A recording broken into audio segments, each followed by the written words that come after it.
So if you're a sneakerhead, you've probably noticed it. Over the last 6 to 9 months, the name Brooks has been showing up in places it didn't usually live. Limited drops, collaboration, fashion week moments, shoes that make you pause mid-scroll and say, wait, Brooks? And for a lot of people, that moment comes with confusion because Brooks has always been around. This isn't a brand popping out of nowhere. This isn't a startup with a good mood board and a clever TikTok strategy.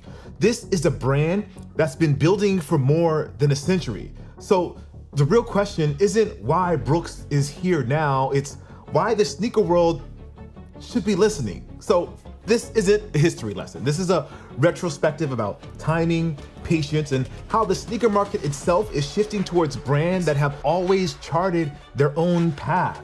Look, Brooks didn't start as a running brand, and that matters. Brooks was founded in 1914 in Philadelphia, originally producing ballet slippers and bathing shoes before expanding into athletic footwear across multiple sports.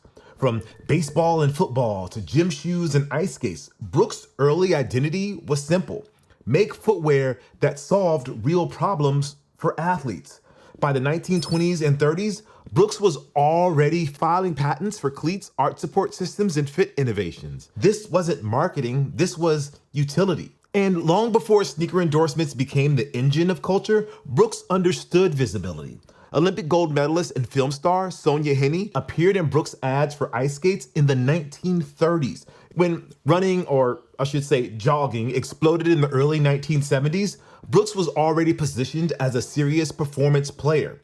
One often overlooked detail from this era, Brooks briefly manufactured track spikes for what was then Blue Ribbon Sports before it became Nike. That moment isn't about competition, it's about proximity. Brooks was embedded in the earliest stages of the modern running shoe ecosystem. Then, in 1974, Brooks released the Villanova. Developed with elite runner Marty LaCouri, it's lightweight, accessible, and well-reviewed, helping Brooks understand that running wasn't just a sport, it was a lifestyle built on trust.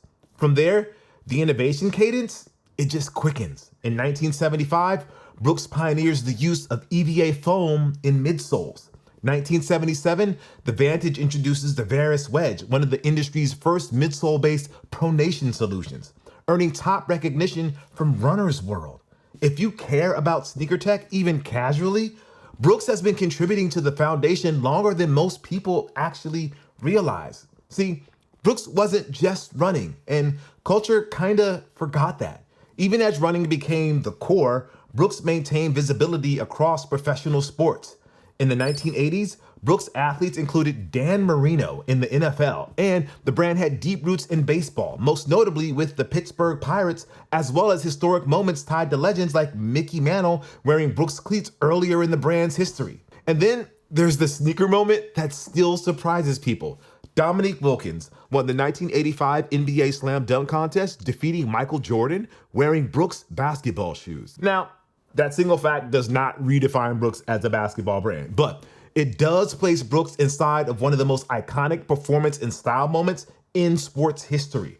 It's proof that Brooks' cultural footprint has always extended further than its current reputation suggests. And then the Hugger GT.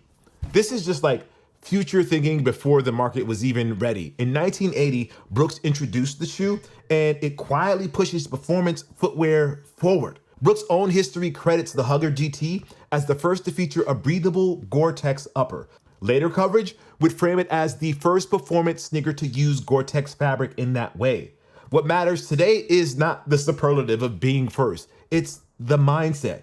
Brooks was experimenting with materials that sneaker culture now treats as premium signals decades before they became fashionable. However, like every legacy brand, Brooks hit challenging years in the 1990s. Increased global competition and market shift, they forced a reset. But instead of chasing attention, Brooks doubled down on specialty run retail, education, and fit expertise.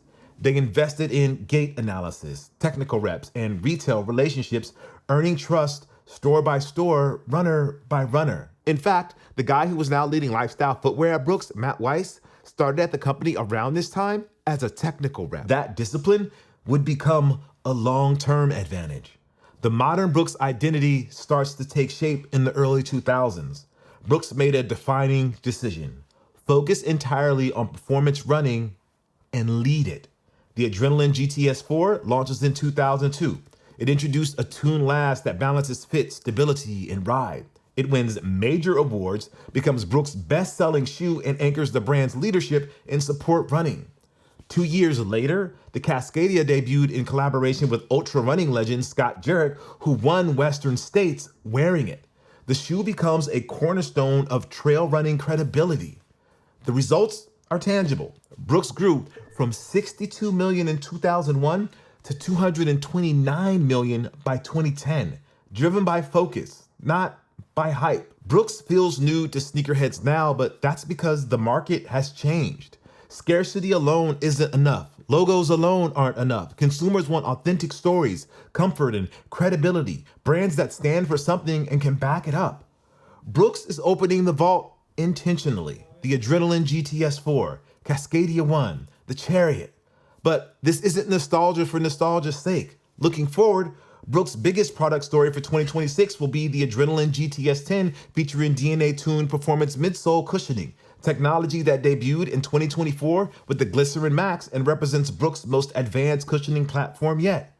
Alongside that, Brooks will reintroduce the Brooks Vanguard, a heritage running shoe from 1976, updated with modern DNA loft cushioning, premium materials, and elevated finishes, bridging archive credibility with contemporary performance throughout 2026.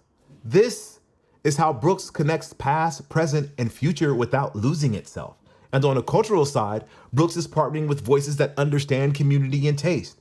Jeff Staple, Babylon LA, Pioneers, RSVP Gallery, and Extra Butter, bringing performance-rooted product into new context without turning it into a costume. So the takeaway here is that Brooks isn't abandoning running. They're expanding the conversation. They've always believed innovation should earn its place. They've always trusted runners before trends. And now, as the sneaker culture recalibrates towards meaning, comfort, and longevity, Brooks feels less like a surprise and more like a correction. This isn't Brooks trying to be cool. This feels like the culture is just catching up. If sneaker culture is really about discovery, about understanding what's under your feet, then Brooks isn't a trend. It's a brand you're finally taking the time to understand. And the stock, it's been rising.